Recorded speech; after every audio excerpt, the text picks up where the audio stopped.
같이 우리 하나님의 말씀 보시겠습니다. 지난주에 이어서 금식할 때 주의하라 두 번째 말씀 함께 나누도록 하겠습니다. 마태복음 6장 16절부터 18절 말씀, 우리 예수님의 심정을 가지고 같이 한 목소리로 주의 말씀을 봉독하겠습니다. 금식할 때에 너희는 외식하는 자들과 같이 슬픈 기색을 보이지 말라. 그들은 금식하는 것을 사람에게 보이려고 얼굴을 흉하게 하느니라. 내가 진실로 너희에게 이르노니 그들은 자기 상을 이미 받았느니라. 너는 금식할 때에 머리에 기름을 바르고 얼굴을 씻으라. 이는 금식하는 자로 사람에게 보이지 않고 오직 은밀한 중에 계신 내 아버지께 보이게 하려 함이라. 은밀한 중에 보시는 내 아버지께서 갚으시리라. 아멘. 기도하겠습니다. 하나님 감사합니다. 하나님의 은혜가 아니었거든 볼 수도 들을 수도 깨달을 수 없었던 그 예수 그리스도의 십자가와 그 예수가 이제는 내 안에 들어와 사신다는 것을 믿음으로 고백할 수 있는 이 거룩한 축복과 특권을 주신 진실로 감사를 드립니다. 지난주에 이어서 예수님이 금식을 주제로 해서 하시는 말씀을 같이 공부하도록 하겠습니다. 예수님은 이 금식이라는 주제를 가지고 어김없이 율법적인 그 행위로 포장된 인간의 의에 대하여 일침을 가하십니다. 왜 그렇게 이 인간의 의를 두고 보시질 못하냐 하면 그 인간의 의라는 숨겨진 그 본성은 하나님의 의와는 정반대로 가는 것이기 때문입니다. 인간의 의로는 어떠한 방법으로도 어떠한 노력으로도 어떠한 열심으로도 하나님의 의를 얻을 수도 없고 깨달을 수도 없기 때문입니다. 그 예수님은 그 진리의 말씀은 오늘도 우리 가운데서 똑같은 역사를 이루어내고 계십니다. 그래서 예수 믿는다고 하는 사람들은 먼저 예수님께 이런 공격을 좀 받아봐야 합니다. 그분이 깨트리고 찢어냄을 당하기 이전에는 우리 인간은 자기 안에 있는 그 자기의라는 숨은 정체를 깨닫지를 못합니다. 때로는 하나님께서 우리를 불같은 시험에 던지면서 내 안에 잠자코 숨죽이며 숨어있는 그 인간의 의를 드러나게 하시는 것입니다. 우리가 그런 시험 가운데 들어가게 되면 인생은 한 가지 결정을 하게 됩니다. 그것은 먼저는 예수에 의해 철저하게 깨어지든지, 그게 바로 십자가의 죽음을 의미하는 것이죠. 아니면 그 십자가, 그 예수를 오히려 십자가에 못 박아 죽이든지. 그래서 하나님은 우리로 하여금 오직 하나님의 의만 구하는 인생들이 될 수 있도록 만들어 가시는 거죠. 바리새인들에게 이 필수적인 전통이었던 금식이라는 것을 한 예를 사용하시는 건 그 시대 사람들이 하나님의 의보다, 하나님의 뜻보다, 하나님의 진리보다 오히려 자신들의 행위와 자기의 생각과 자기의 관념을 더 큰 가치를 두며 외식적이고 자기 숭배적인 그 종교의 성향을 잘 보여주는 것이기 때문입니다. 왜 금식이 예수님의 눈에는 자기 숭배적인 것으로밖에 보일 수 없었을까? 우리는 잘 생각해 봐야 하죠. 자기의 어떤 그 주체적인 행위로 하나님을 움직이기도 하고 내가 원하는 어떤 상을 받아낼 수 있다고 생각하는 게 바로 금식이라고 우리가 지난주에 한번 생각해 봤습니다.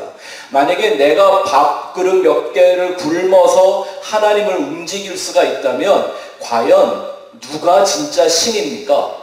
하나님이 신입니까? 아니면 내가 신입니까? 그 차이를 이해하실 수 있겠습니까? 내가 밥그릇 몇 그릇 안 먹었다고 천지를 창조하신 전지전능한 하나님을 움직일 수 있다고 생각하고 그에게서 뭔가를 얻어낼 수 있다고 믿는다면 과연 그는 정말 무엇을 믿고 무엇을 신봉하는 사람일까 하는 거죠. 바울은 이런 문제에 대해서 다음과 같이 경고합니다. 빌립보서 3장 18절 19절 같이 읽어보죠. 시작. 내가 여러 번 너희에게 말하였거니와 이제도 눈물을 흘리며 말하노니 여러 사람들이 그리스도의 십자가의 원수로 행하느니라. 그들의 마침은 멸망이요 그들의 신은 배요. 배가 뭐 하는 데요? 밥 먹는 데잖아요. 그 다음엔 또 뭡니까? 그 영광은 그들의 부끄러움에 있고 땅의 일을 생각하는 자라. 이런 형태의 종교 생활을 하는 사람들을 사도 바울은 뭐라고 부릅니까? 그들이 바로 그리스도의 십자가의 원수다. 그들은 자기 배를 신으로 섬기는 사람들이고 땅에 있는 영광만을 생각하는 자들이라고 경고하고 있습니다. 근데 이러한 문제는 금식에만 있는 게 아닙니다. 예수님이 지금 금식에 대한 문제를 제시하는 건 이 세상과 인간의 욕망을 채우려고 시도하는 모든 종교적인 예식의 대표로 지금 금식을 갖고 얘기하시는 거죠. 이를테면 이런 겁니다. 성수주의라면 복 받는다. 새벽 기도 열심히 하면 복이 따라온다. 이러는 거죠. 한번 생각해 봅시다. 기독교가 무슨 도박도 아니고 노름도 아닌데 이런 돈 놓고 돈 먹기식의 논리로 복음을 어지럽히는 게 이게 가당이나 한 얘기입니까? 자기가 더 잘 살고 잘 먹고 싶은 것 때문에 밥그릇 몇 개 굶는 것, 그래서 더 잘 먹고 잘 살기를 바라는 것, 이게 도박이고 노름의 행위지 뭘 얘기하는 겁니까? 예배 시간 안 빠진다고 하고 그것 때문에 복을 받을 수 있다? 새벽에 좀 잠 덜 자면 복 받는다? 누가 그런 얘기로 하나님의 복음을 어지럽힐 수 있는 건가요? 근데 그 시대의 사람들이 그런 종교에 빠져 있었단 말입니다. 제 말은 주일이 안 중요하고 새벽 기도가 안 중요하다는 게 아니라 그런 모든 것들을 갖고 자기의 욕망을 이루려고 하는 사람들의 미신적 행위를 예수님이 지금 경고하고 있다는 말씀을 드리는 겁니다. 바로 여기까지가 우리가 지난주에 생각한 16절 서론의 요약이죠. 저는 지난주의 말씀이 나름대로 굉장히 중요한 주제라고 생각합니다. 그래서 못 들은 분들이나 아직도 이해가 잘 안 되는 분들이 계신다면 그 메시지를 몇 번이고 다시 들어서라도 아무리 인간이 자기 힘으로 힘쓰고 애써도 결코 구원에 이를 수 없는 외식적인 신앙, 자기중심적인 그 금욕주의의 문제가 무엇인가를 정확하게 이해하고 깨달을 수 있기를 바랍니다. 오늘은 이제 그 참된 금식, 예수님이 말씀하시는 참된 금식은 무엇일까? 그 본론적인 얘기를 좀 드리겠습니다. 지난주에도 설명을 했지만 금식은 처음부터 하나님이 주신 계명이 아니었다라는 것 지난주에 설명을 제가 잘 드렸죠. 근데 이 금식이라는 게 율법처럼 정해진 때가 있었습니다. 레위기 23장 이후를 보면 광야 시대에 살던 이스라엘 백성들이 이제 성막을 다 지어놓고 하나님이 중요한 절기를 몇 가지 주시는데 그들에게 있어서 1년 중 가장 중요한 한 날이 있었습니다. 그날이 바로 속죄일, 용키포라고 하는 속죄일이었습니다. Day of Atonement. 그런데 이 날을 잘 섬기기 위해서, 잘 지키기 위해서 모세가 그 백성들에게 금식할 것을 권했습니다. 그리고 그 금식을 권한 것이 율법적인 전통이 되기 시작한 것이지 하나님은 금식을 하라고 말씀하신 적은 없었습니다.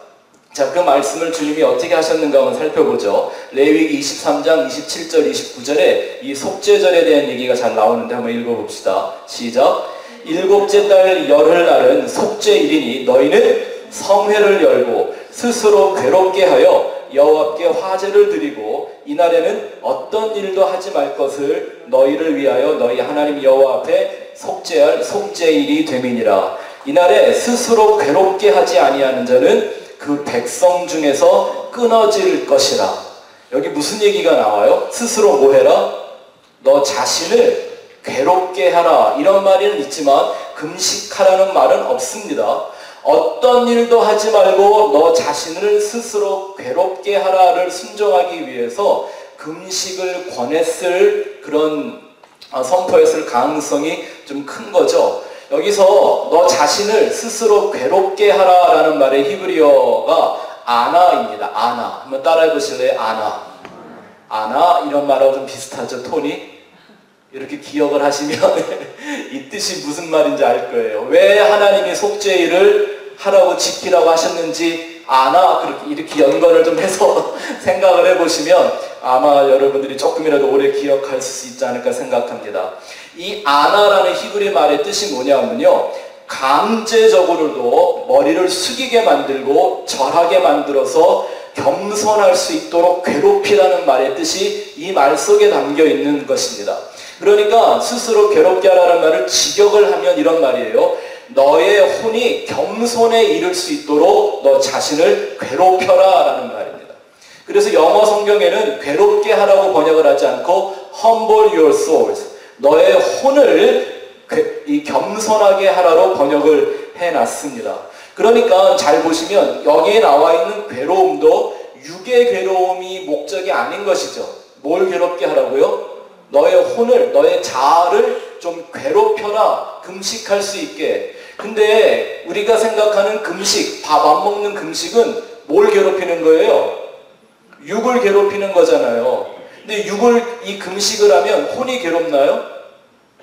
근데 지난주에 리차드 포스터 같은 사람들이 말한 금식에 대한 내용들을 설명을 드렸지만, 그 사람들의 해석들을 보고 오늘날 자꾸 금식을 권하는 그런 내용들을 보면 금식하면 뭐가 좋아지기 때문에? 혼이 좋아지기 때문에, 그죠? 하나님에 대한 집중도 잘 되고 판단도 잘 되고 하나님의 음성도 잘 들리고 기도 응답도 빠르다고요. 이런 식으로 가리키는데, 이 첫 번째 금식을 민족적으로 행했던 이 의미와 오늘날 말하는 이 금식의 의미가 같아요, 달라요? 완전히 반대의 얘기를 하고 있는 거죠. 성경에 말하는 건 금식이라는 행위를 통해서라도 너 자신을 철저하게 괴롭혀서 하나님이 원하시는 겸손의 상태에 이르러야 된다라고 얘기한 게 바로 스스로를 괴롭게 하라라는 뜻입니다. 바로 이 괴로움이 속죄절의 의미를 극대화하기 위함인 것이죠. 그래서 이 말씀을 잘 이해해야만 하나님이 받으시는 겸손이 무엇인가 우리 또 이해할 수 있습니다. 속죄일이라는 것 대개 알고 계시죠? 이날은 1년에 한 번 대제사장이 이제 그릇에다가 피를 가지고 지성소로 들어가 그 은혜의 보좌, 시운자, 속죄소에다 그걸 부어서 그가 살아나오면 하나님이 그 모든 백성들의 죄를 대속하겠다고 말씀하셨던 그 절기를 지키는 날입니다. 근데 이 속죄일의 결과적인 목적을 본다면 맞습니다. 하나님이 인생을 용서하기 위한, 인간의 죄를 사해 주시기 위해 또 관계를 회복하기 위한 것이라고 할 수 있겠지만, 사실 속죄절을 지키는 본질적인 메시지는 그게 아닙니다. 하나님의 용서는 결과로 주어지는 것이지, 사람이 지켜야 하는 속죄절이란 바로 자기 스스로가 하나님 앞에서 철저하게 죄인됨을 깨닫고 그 죄인됨에 대한 괴로움으로 하나님의 용서를 구하는 겸손의 자리에 앉도록 만드는 겁니다. 그래서 스스로를 괴롭혀서 겸손할 수 있을 만큼 너 자신을 괴롭혀라. 근데 그 괴로움의 이유가 뭐 때문이라고요? 하나님의 은혜가 아니면, 하나님에게 용서받지 못하면 결코 하나님에게 합당하지 않고, 말씀 끝절에 보니까 하나님이 그 백성들과 앉아서 끊어내버리시겠다. 이건 구원에서 제해버리시겠다고 하신 경고이기 때문이죠. 그러니까 유대의 이 역사 가운데 금식이라는 것이 처음부터 음식을 먹고 마시는 것의 문제가 아니었었다라는 거예요. 자, 이걸 잘 이해하셔야 오늘 제가 여러분들에게 증거하는 금식의 참된 의미를 깨달을 수가 있습니다. 진짜 금식의 의미는 원래가 뭘 먹고 안 먹고에 대한 문제가 아니었다라는 겁니다. 한번 생각해 봅시다. 죄가 무엇인지, 나의 죄인됨이 무엇인가를 알지 못하면 하나님의 용서도 소용이 있을까요, 없을까요? 우리가 지난번에 그 하나님의 용서가 무엇인가를 공부했죠. 하나님의 용서는 어떤 사람들에게만 주어진다? 자기의 죄가 무엇인지를 아는 사람들. 그래서 그 죄가 뭔지를 깨닫는 게 바로 용서이다 라는 얘기를 말씀을 드렸죠. 생각해 보세요. 하나님이 죄인을 용서하는 그 용서는 결코 하나님에겐 어려운 일이 아닙니다. 정말 어려운 일이 아닙니다. 오히려 하나님은 그 용서를 모든 인생들에게 넘치도록 쏟아 부어주기를 원하십니다. 근데 어려운 건 인간이 스스로 자신이 죄인임을 깨닫는 게 어려운 일입니다. 하나님이 말씀하시는 그 죄가 무엇인지를 깨닫고 내가 그 죄에 묶여서 내가 그 멸망과 저주의 대상이라는 걸 깨달아내는 게 어려운 거지, 그들을 용서하는 하나님의 용서는 어려운 일이 절대 아닙니다.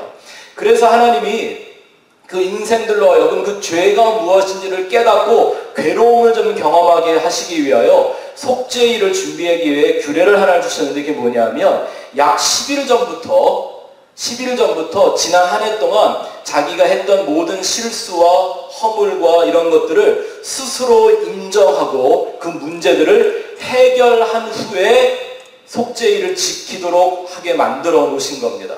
어떤 문제들이 발생했다면 그걸 반드시 해결하고 오게 만든 거예요. 빚을 진 게 있으면 빚을 반드시 갚아야만 합니다.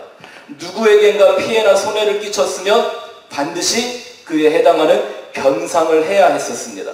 혹은 관계에 문제가 있었으면 그 관계도 역시 반드시 해결하고 와야만 속죄일을 지킬 수 있게 해주셨습니다. 자신의 어떤 그 실수와 허물을 통해 그걸 해결하는 과정을 통해서 죄의 본질이 뭔지, 내가 얼마나 어떤 죄인의 상태에 있는지를 깨닫게 하는 우리 하나님의 배려였던 겁니다. 이해가 되세요? 또 예수님이 그 이 속죄일에 관한 배경의 말씀을 마태복음에서 반복해 말씀해 주시는데, 우리가 지난번에 공부했던 마태복음 5장 23절 24절의 말씀의 뜻이 바로 그겁니다. 한번 같이 읽어볼까요? 그러므로 예물을 제단에 드리려다가 거기서 내 형제에게 원망 들을 만한 일이 있는 것이 생각나거든 예물은 제단 앞에 두고 먼저 가서 형제와 화목하고 그 후에 와서 예물을 드리라. 이 말씀의 배경이 바로 이 속죄일의 절기를 지키는 방법이었단 말입니다. 예물은 어디다가? 제단에 두고, 왜냐면 가면 또 안 올까봐, 재물 아까워서. 모든 문제를 먼저 해결하고 와서 예물을 드려라, 제사를 드려라, 이런 뜻이었습니다. 그러니 한번 상상해 보세요. 이 사람들에게 1년에 한 번씩 찾아오는 속죄일이라는 게 반가운 날이었을까요? 기다려지는 날이었겠습니까? 1년에 한 번씩 이 속죄일 절기를 지켜야 하는 그 민족의 모습을 한번 상상해 보십시오. 한번 우리가 교회적으로 한번 이거를 실습을 해볼까요? 그러면 이 뜻을 알 수 있을 거예요. 내가 뭘 잘못했든 잘했든 모든 문제를 해결하고야만 하나님 앞에 예배하고 제사를 드릴 수 있는 거죠. 이게 얼마나 그 사람들에게 자존심 상하고 부끄럽고 치욕스러운 방법이었겠습니까? 또한 누구든지 와서 용서와 화해를 구하면요, 꿔준 사람은 어김없이 그들의 빚을 탕감해 줘야 했습니다. 이게 얼마나 억울한 일입니까? 나에게 어떤 손해를 끼쳤어도 그가 와서 용서를 구하면 나는 반드시 그가 내 부모를 죽인 원수라 할지라도 그와 화해를 해야만 했습니다. 재밌었겠습니까? 쉬웠겠습니까? 즐거웠겠습니까? 얼마나 괴로웠을는지 상상이 되나요? 인간의 그 타락한 본성을 철저하게 맛보며 깨트리는 시간을 하나님이 억지로라도 그 백성들 가운데 만들어 놓으신 겁니다. 그러니 정말 괴롭지 않았겠습니까? 이 괴로움은요, 자기 부인의 은혜를 이해하지 못하는 이들에겐 죽기보다 어려운 것입니다. 난 잘못한 게 없는 것 같은데, 나는 타당한 것 같은데, 나는 합리적인 것 같았는데도 불구하고 하나님의 절대적인 법 앞에서 나의 죄를 온전히 인정하고 나에게 나쁜 영향을 받았던 모든 사람들에게 가서 속죄를 먼저 해야만 하는 겁니다. 자기 상실, 자기 부인의 은혜를 모르는 사람들에겐 죽기보다 힘든 일이었겠죠. 제가 목회자로서 늘 경험하는 것이 하나가 있는데 뭐냐면요, 사람들을 화해시키는 것만큼 어려운 일이 없다라는 걸 목회하면서 아주 뼈저리게 느낍니다. 그게 부부이든지 혹은 교회 안의 관계이든지 화해를 하라 그러면 얼마나 괴로워하는지 모릅니다. 그건 저도 다르지 않습니다. 저도 마찬가지입니다. 잘잘못을 떠나 화해라는 건 정말 괴로운 일입니다. 그게 인간의 이기적인 죄성입니다. 자기의 의를 버리지 못하는 타락의 증상입니다. 그래서 하나님은 속죄일을 통해 인생들이 자기 자신의 그 죄인됨을 절감하는 괴로운 자리에 앉게 만드신 겁니다. 그래서 하나님의 은혜가 아니면 나는 소망이 없는 인생이라는 걸 철저하게 깨닫는 겸손한 자리로 끌고 가기 위하여 이와 같은 절기를 만들어 주셨습니다. 그래서 스스로 괴롭게 하라. 그것이 바로 그 일을 잘 할 수 있게 모세가 하나를 더해준 게 뭐냐면 금식을 하라는 거였습니다. 사실은 이것이 음식을 먹고 안 먹고의 문제가 아니라 진정한 회개가 무엇인가를 가르쳐주기 위한 일이었죠. 이 괴로움을 갖게 하고 겸손한 자리에 가게 하는 게 오늘 이 시간에도 하나님이 쉬지 않고 하시는 일이라는 걸 알고 계십니까?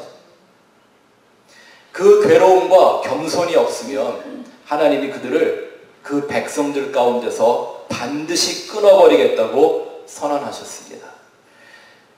하나님의 은혜는 바로 우리를 그 괴로운 자리에 앉아 있을 때에만, 그 겸손한 자리에만 부어지는 것이기 때문이죠.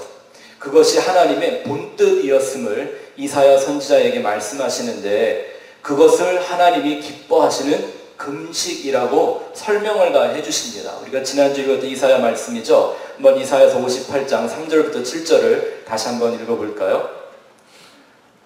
같이 읽겠습니다. 시작. 우리가 금식하되 어찌하여 주께서 보지 아니하시오며 우리가 마음을 괴롭게 하되 어찌하여 주께서 알아주시지 아니하니나이까. 보라, 너희가 금식하는 날에 오락을 구하며 온갖 일을 시키는도다. 보라, 너희가 금식하면서 논쟁하며 다투며 악한 주먹으로 치는도다. 너희가 오늘 금식하는 것은 너희의 목소리를 상달하게 하려는 것이 아니니라. 이것이 어찌 내가 기뻐하는 금식이 되겠으며 이것이 어찌 사람이 자기의 마음을 괴롭게 하는 날이 되겠느냐. 그의 머리를 갈대같이 숙이고 굵은 배와 재를 펴는 것을 어찌 금식이라 하겠으며 여호와께 연락될 날이라 하겠느냐.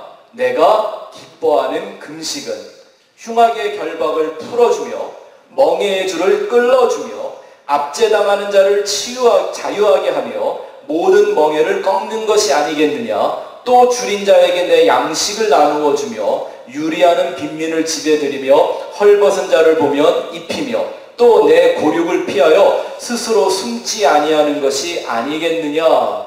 지금 하나님이 왜 이사야에게 이 말씀을 하고 계신지 알겠죠? 너희는 그렇게 해서 너의 마음을 괴롭게 하는 게 아니다 라고 얘기하는 게 바로 뭘 보고 지금 하시는 말씀일까요? 속죄일이라는 걸 지키는 그들의 모습을 보면서 그게 다 가짜라고 하나님이 얘기하시는 겁니다. 그러면서 정말 내가 원하는 금식, 너 스스로를 괴롭게 하여 겸손한 자리에 가는 그 금식이 뭔가를 쭉 설명을 6절부터 해주시는 거죠. 이 말씀을 이제 그 배경을 좀 이해하시겠습니까?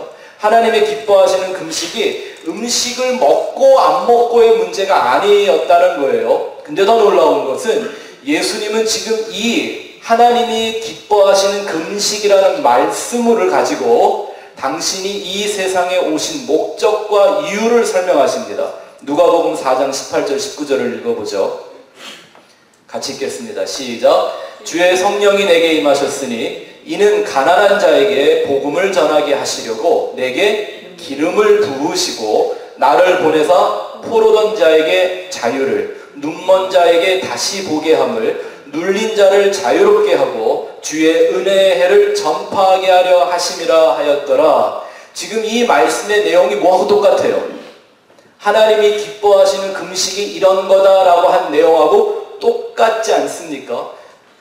이 말씀은, 누가복음의 말씀은 이사야서 61장의 말씀을 예수님이 공생애를 시작하며 선포한 말씀이라는 걸 여러분 다 잘 알고 계시죠? 근데 그 내용이 뭐랑 똑같아요? 하나님이 기뻐하시는 금식이라는 그 내용과 똑같아요. 그 일을 하기 위하여 예수님이 이 땅에 오셨다라는 겁니다.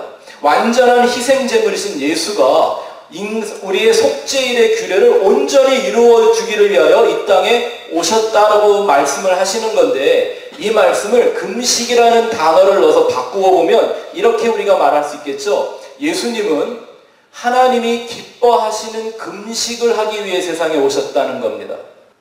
이사야서에 나와 있는 하나님의 기뻐하시는 금식의 내용이 누가복음에 나와 있는 예수님이 세상에 오신 내용하고 똑같아요. 그러면 예수님은 세상에 오신 게 뭐하러 오셨다? 하나님이 기뻐하시는 그 금식하러 오셨다라는 거잖아요. 잘 들으세요. 이 금식의 내용을 이해하지 못하고 하는 모든 금식은 다 미신이에요. 우상숭배에 불과한 겁니다. 이걸 이해하지 못하는 제자들에게 예수님이 말씀하십니다. 이 금식의 의미를 알아듣게 하시려고 예수님이 제자들에게 가끔씩 제자들도 이해하지 못했던 말씀들을 한 말씀 하십니다. 요한복음 4장 32절 34절 한번 읽어봅시다. 시작. 이르시되 내게는 너희가 알지 못하는 먹을 양식이 있느니라. 제자들이 서로 말하되 누가 잡수실 것을 갖다 드렸는가 하니 예수께서 이르시되 나의 양식은 나를 보내신 이의 뜻을 행하며 그의 일을 온전히 이루는 것이니라. 아멘. 예수님이 먹는 양식이 있대요. 근데 그 양식은 뭐 하는 것? 나를 보내신 하나님의 뜻을 온전히 이루는 것. 근데 방금 읽었던 누가복음에 보니까 나를 보내신 하나님의 뜻이 이사야서에 나와 있는 하나님이 기뻐하시는 금식의 내용하고 똑같죠. 근데 예수님이 지금 하시는 말씀이 그거는 금식, 우리식의 말로 뭘 안 먹는 게 아니라 오히려 먹는 거다라고 얘기를 하시잖아요. 네? 그러니까 예수님에게 있어서 예수님이 성취하시는 금식은 뭘 안 먹는 게 아니라 먹는 거예요. 아멘. 좀 놀랍지 않습니까? 예수님은 지금 예수 그리스도의 그 금식을 양식을 먹지 않는 것이 아니라 오히려 먹는 것으로 설명을 하고 계십니다. 먹지 말아야 될 양식을 구별하고 먹어야 될 양식을 반드시 먹는 것을 예수님은 금식이라고 표현하고 있다는 겁니다. 그리고 그렇게 예수님이 먹어야만 하는 양식이 있는데 그게 바로 하나님의 뜻을 행하는 것. 이사야서에 나와 있는 그 하나님의 기뻐하시는 금식의 내용을 이루는 것이 예수님이 먹는 양식이고 예수님의 금식의 방식이라고 말씀하시는 거죠. 연결점을 이해하시겠습니까? 그러니 오늘날 성도가 하는 그런 금식이 어떤 금식이어야 합니까? 밥 안 먹는 거? 아니요. 그건 아무 상관없어요. 네? 요즘 또 무슨 금식을 해도 온전한 금식도 안 하죠? 무슨 아침 금식 혹은 저녁 금식, 다이어트죠 그건 그냥. 제발 그런 데다가 하나님의 거룩한 말씀을 갖다 붙이지 말았으면 좋겠습니다. 예수님에게 있어서의 그 금식은 하나님이 보내신 그 뜻을 행하기 위하여 스스로 예수님도 그 괴로움과 겸손의 십자가를 지시는 겁니다. 모든 인간의 죄를 대신하여 그 죄를 뒤집어 쓰고 좁고 협착한 십자가의 길을 가는 것이 예수님에게 있어서의 금식의 방법이었단 말입니다. 그 금식이 하나님 아버지와 아들 예수 사이에 이루어지고 완성되는 금식, 진짜 금식이고 그것이 성경적인 금식이었다는 거죠. 바로 우리가 지금 이걸 이해했다면 이제 우리가 해야 되는 금식이 뭔지도 깨달을 수가 있으면 좋겠습니다. 성도들이 예수님을 따라 해야 하는 금식이 있다면 그건 밥 안 먹으면서 하나님 나 이거 주세요 저거 주세요 하는 그런 미신적 행위가 아니라 하나님이 보내신 그 일, 그 목적, 이사야서 58장에 나와 있는 그 금식의 내용들을 우리가 땅에서 이루어내는 게 오히려 그것이 진짜 금식이다라고 얘기를 하시죠. 자, 이 얘기를 예수님은 요한복음 6장에서 또 이렇게 풀어주십니다. 같이 읽어봅시다. 시작. 예수께서 대답하여 이르시되 내가 진실로 진실로 너희에게 이르노니 너희가 나를 찾는 것은 표적을 본 까닭이 아니요 떡을 먹고 배부른 까닭이로다. 썩을 양식을 위하여 일하지 말고 영생하도록 있는 양식을 위하여 하라. 이 양식은 인자가 너희에게 주리니 인자는 아버지 하나님께서 인치신 자니라. 그들이 묻되 우리가 어떻게 하여야 하나님의 일을 하오리이까? 예수께서 대답하여 이르시되 하나님께서 보내신 이를 믿는 것이 하나님의 일이니라 하시니. 지금 여기 보니까 하나님이 기뻐하시는 금식, 하나님의 보내신 그 뜻을 행하는 일, 그 양식을 믿고 하나님의 아들 예수를 믿는 것, 이게 다 내용이 똑같죠. 구별된 게 아니에요. 다 같은 진리 안에서 역사하고 있는 말씀입니다. 그렇다면 예수님이 말씀하시는 금식은 먹어야 될 참된 양식을 위하여 일하는 것이고, 반대로 썩을 양식을 구별하여 그것을 금하는 것이 진정한 금식입니다. 참된 양식은 무엇입니까? 여기 말씀하고 있죠. 하나님이 보내신 이를 믿는 것. 그 보내신 이는 누굽니까? 예수 그리스도. 또 그를 믿는다는 것은 그를 보내신 하나님의 뜻을 이루는 것이라고 계속 연결이 돼가고 있죠. 또 그 하나님이 하시는 그 일이라는 게 뭐예요? 이사야서 58장, 누가복음 4장에 나와 있는 흉악의 결박을 풀어주고 멍에의 줄을 끌어주고 압제당하는 자를 자유케 하고 모든 멍에를 꺾어버리고 눈먼 자를 보게 하고 눌린 자를 자유케 해서 하나님의 은혜의 해를 선포하는 것이라고 얘기하고 있는 겁니다. 이게 오늘날 성도들에게서 나타나야 될 금식이다라고 예수님이 설명하고 있는 거죠. 은혜의 해가 뭡니까? 은혜의 해. The year of Jubilee. 희년이죠. 하나님께서 그 모든 은혜로 인생들의 모든 죄를 사해 주시는 그 은혜, 그 십자가의 도를 선포하라고 하는 겁니다. 그럼 반면 썩을 양식이라는 게 뭡니까? 전에도 말씀드렸지만 이 구절에 나와 있는 썩을 양식이라는 뜻은 오래 두면 부패하거나 상하는 음식이라는 뜻이 아니라 그걸 먹는 자마다 그를 죽이고 파괴시키는 독과 같은 양식을 의미하는 것입니다. 뜻이 원래 그 뜻이에요. 그러니까 참된 양식은 죽을 영혼도 살리는 양식이지만 썩을 양식이라는 게 뭐예요? 하나님이 살리려고 해도 죽여버리는 양식을 말하는 거예요. 하나님의 이름을 빙자해서 오히려 하나님과는 분리시켜버리는 율법주의, 기복주의, 신비주의 이런 것들을 말하는 거죠. 마치 우리 하나님을 이 버러지 같은 인생들의 고달픈 삶의 조수 정도로 생각하는 이런 모든 생각들, 이게 바로 썩을 양식이라는 겁니다. 근데 거기다가 하나님의 이름, 예수의 이름, 십자가 표를 붙여서 팔아먹는 게 문제인 거죠. 내가 하는 말에 하나님, 예수님, 성경 말씀 이런 단어를 사용한다고 해서 그것이 하나님이 주시는 내가 먹어야 되는 참된 양식이라고 생각하면 그건 큰 오산입니다.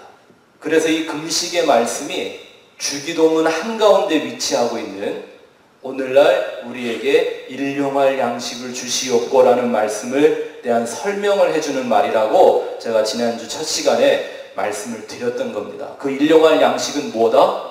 내일의 양식, 영원을 위해서 먹는 영생하도록 있는 그 양식을 의미하는 거라 그랬죠. 그러니까 오히려 이 땅에서 내가 한번 인간답게 살아보겠다고 하나님 앞에서 아각대며 밥 굶고 단식 투쟁하며 강청하는 기도를 하는 것은 오히려 하나님을 기쁘시게 하는 금식이 아니라 하나님을 모독하며 진노하게 만드는 썩을 양식 먹고 있는 거라는 거죠. 이걸 구별하지 못하는 사람들에겐 결코 구원이 없음을 예수님이 말씀해 주십니다. 그 당시에 썩을 양식을 만들어 먹이던 그 바리새인들은 예수님에겐 저주의 대상이었고 그들을 외식하는 회칠한 무덤이라고 했으며 그들을 예수님은 때로 독사의 새끼라고 저주하셨고 너희들은 너희 아비 마귀가 하는 짓을 똑같이 한다고 그들을 정죄하셨습니다. 자, 이제 예수님에게 있어서의 금식이라는 게 어떤 의미인지 좀 이해하시겠죠? 자, 그렇다면 이제 우리 본문으로 돌아가 오늘 본문의 17절, 18절 말씀을 이해할 수 있을 겁니다. 한번 17절, 18절 한번 다시 한번 읽어보죠. 시작! 너는 금식할 때에 머리에 기름을 바르고 얼굴을 씻으라. 이는 금식하는 자로 사람에게 보이지 않고 오직 은밀한 중에 계신 내 아버지께 보이게 하려 함이라. 은밀한 중에 보시는 내 아버지께서 갚으시리라. 여기 머리에 기름 바르고 얼굴 씻으라 이런 말이 무슨 머리에 포마드 바르고 세수 좀 하고 깨끗하게 다녀라 이런 얘기가요 지금?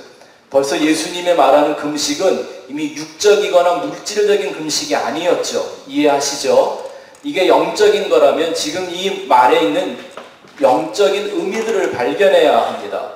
첫 번째, 그럼 머리에 기름을 바른다는 건 무슨 뜻입니까? 지난 목요일 출애굽기 29장에서 이거 잘 공부했습니다. 이것은 머리에 기름을 바른다라는 건요, 죽음을 의미하는 겁니다. 그러니까 사람의 머리에, 하나님이 제사장의 머리에 기름을 붓고 기름을 바르라 한 것은요, 그들이 세상에 대하여, 자기 자신에 대하여, 죄에 대하여 죽은 존재임을 선포하는 행위와 같은 겁니다. 그래서 한 여인이 예수님에게 와서 난데없이 옥합을 깨트려갖고 예수님 머리 위에 향유를 붓잖아요. 그걸 보고 예수님이 뭐라고 말씀하셨어요? 이 여인이 지금 한 일은 나의 뭘 준비한 거다? 내 장례를 준비한 거다.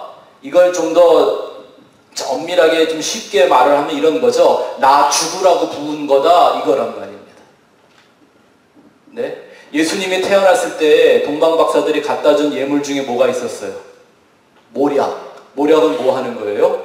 장례를 위해 주는 거예요. 그러니까 이런 거하고 한번 생각을 해보시란 말입니다. 내가 아기를 막 낳는데 누가 선물을 준다고 그 애 관을 짜갖고 왔어. 그런 의미라니까요. 이해하시겠어요?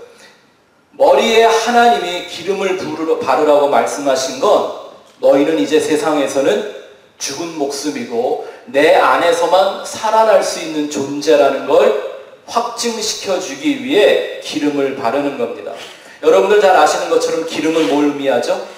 성령을 의미합니다. 그 성령은 어떤 에너지나 파워가 아니라 바로 진리의 영. 기름이라는 건 짜서 그 액기스를 뽑아내는 거잖아요. 바로 성령은 그런 하나님의 진리를 의미하는 건데 한번 생각해 봅시다. 우리가 이 기름 부음, 성령 충만, 성령 세례 뭐 이런 얘기로 많이 해석을 하는데 하나님이 내게 성령을 주시고 성령으로 굳이 나 같은 더러운 존재 안에 살겠다고 하신 까닭이 뭘까요? 내가 너무 좋아서? 내가 마음에 들어서? 나랑 사는 게 재미있으셔서? 그럴까요? 굳이 성령이 나같이 더러운 죄인 안으로 들어와 나를 정복하고 차지하겠다고 하는 것. 어떻게 하든지 나의 자아를 십자가의 죽음으로 몰아놓고 그분이 나라는 껍데기 안에서 주인이 되어 살겠다고 하는 말은 하나님이 너는 안 돼. 오직 나의 영으로만 살 수 있어 라고 지금 선포하시는 거죠. 그러니까 성령 충만 혹은 뭐 성령 세례를 말하는 사람들이 뭐 좀 뭘 경험했다고 체험했다고 기가 살아서 까불고 댕기는 건 그건 성령 충만이 아닌 거예요. 하나님이 나를 죽이는 게 성령 충만이란 말입니다. 나의 힘으로는, 내 생각으로는, 내 마음으로는, 내 의지로는 나의 어떤 선한 것으로도 할 수 없는 그것을 하나님이 해결하기 위하여 성령으로 들어오시는 겁니다. 금식할 때 머리에 기름을 바르라는 것은 그런 무슨 뜻인지 아시겠죠? 이건 머리에 기름 바르고 근사하게 헤어스타일 잘해서 사람들에게 멋있게 보여라 라는 뜻이 아니라 내가 하나님 앞에서는 그 은혜가 아니면 죄악으로 말미암아 반드시 죽을 수밖에 없고 죽어야만 한다는 죄인의 실존을 자각하는 겁니다. 오직 그 하나님의 은혜로만 거듭나게 하시는 그 은혜로 죄에 속한 나의 옛사람을 죽여버리고 예수의 형상을 닮은 새로운 사람으로 거듭나게 하고 그를 의인으로 여겨주시는 하나님의 은혜만이 내 생각과 마음에 충만하게 채워져야 함을 말씀하는 거죠. 그게 바로 참된 양식을 먹는 금식의 방법이라고 설명을 해주시는 겁니다. 두 번째, 얼굴을 씻으라고 그랬는데 이거 뭐 그 사람들이 얼마나 세수 깨끗하게 하고 살았을 텐데 이런 얘기를 했을까요? 왜냐하면 세수하는 게 그들에게는 율법 중에 하나였거든요. 손 씻고 닦고 발 닦고 이러는 게 아주 그들의 전통 중에 하나였는데 무슨 말을 하는 걸까요? 근데 여기서 얼굴이라는 단어를 우리는 알아야 이 의미를 알 수가 있습니다. 얼굴이라는 말이 헬라어로 프로소폰이라는 단어인데요. 이건 두 단어의 합성입니다. 무엇을 향하여라고 하는 프로스라는 말과 눈 혹은 뭔가를 보다 얼굴을 돌리다라고 쓸 때 사용하는 옵스라는 말입니다. 프로스란 말 알죠? 우리 프로슈코마에서 배웠잖아요. 프로세코 할 때 그 프로의 뜻을 배웠는데 바로 그 뜻을 갖고 있는 거라 여기서 말하는 얼굴이라는 뜻은 직접적으로 사람의 이 얼굴을 말하는 게 아니라 내 얼굴이 무엇을 향해 있는가를 말하는 겁니다. 무엇을 바라보고 있는가? 내 눈이 무엇을 볼 수 있게 내 얼굴을 사용하고 있는가라는 얘기인 거죠. 그렇다면 이 얼굴을 씻으라라는 말은요, 단도직입적으로 이런 말이죠. 하나님의 얼굴만을 바라보라는 뜻입니다. 그의 은혜와 진리를 직시하라는 거죠. 그래서 이걸 하지 못하는 인생들에게 예수님이 요한계시록 3장의 말씀에 이렇게 경고하잖아요. 안약을 사서 내 눈에 발라 보게 해라. 무슨 뜻이에요? 눈을 씻어서 너가 보지 못하는 그걸 보게 하라라는 말하고 똑같은 뜻입니다. 그러니까 이 말은 표면적인 것이 아닌 이면적인 진짜 진리를 보아야 한다라는 말씀이죠. 네? 여러분, 성경의 말씀은 표면적으로 보고 문자로 보면 진리가 보이지 않습니다. 오늘날 현대 교회들이 그거 붙들고 사정하고 있지 않습니까? 그 말씀과 문자들이 품고 있는 하나님의 뜻, 그 메시지를 보고 들을 수 있도록 얼굴을 향하는 것, 그게 바로 얼굴을 씻는다라는 겁니다.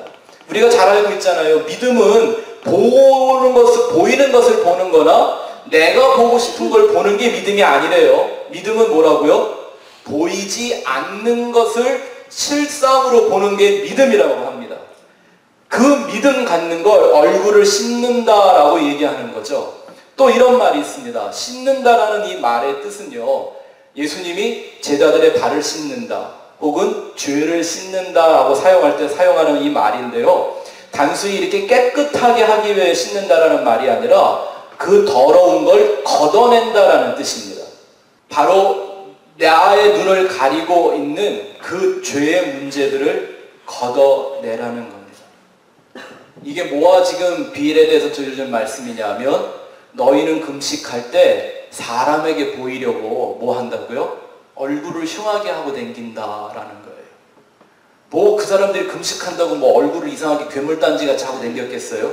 얼마나 경건한 표정을 지며 다녔을 텐데. 근데 하나님이 보시기에는 그게 뭐라고요?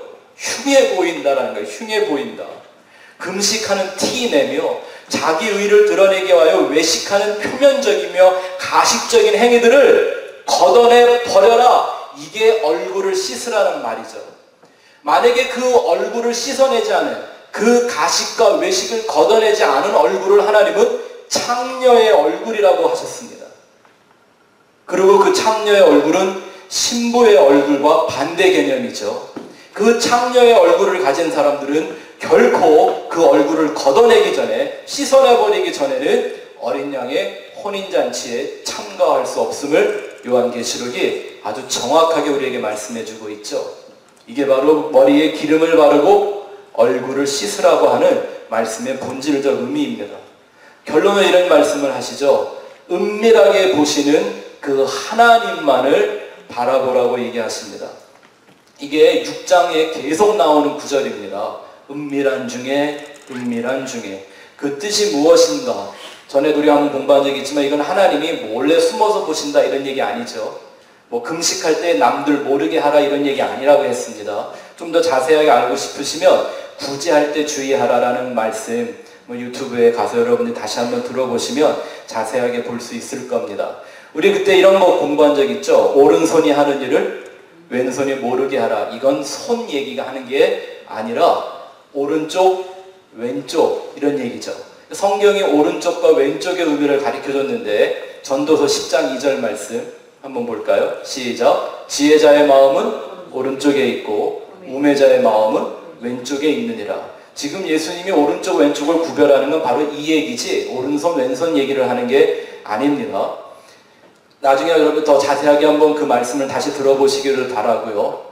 은밀한 중에 보시는 하나님, 하나님은 은밀한 것, 감추어진 것을 보시는 이라고 번역을 해도 됩니다. 하나님은 외모를 보시지 않고 중심을 보신다고 그랬습니다.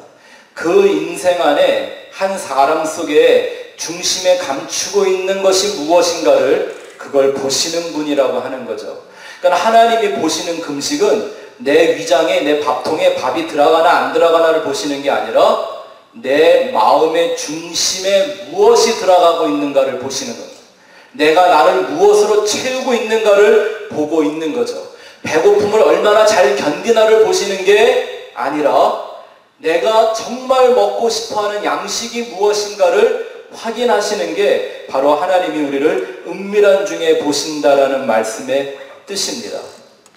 이제 우리가 출애굽기 시간에 다시 잘 공부를 하겠지만 이 속죄일을 다 지키고 이 규례를 다 지키고 제물에 안수하여 드렸어도 뭐가 없으면 안 돼요?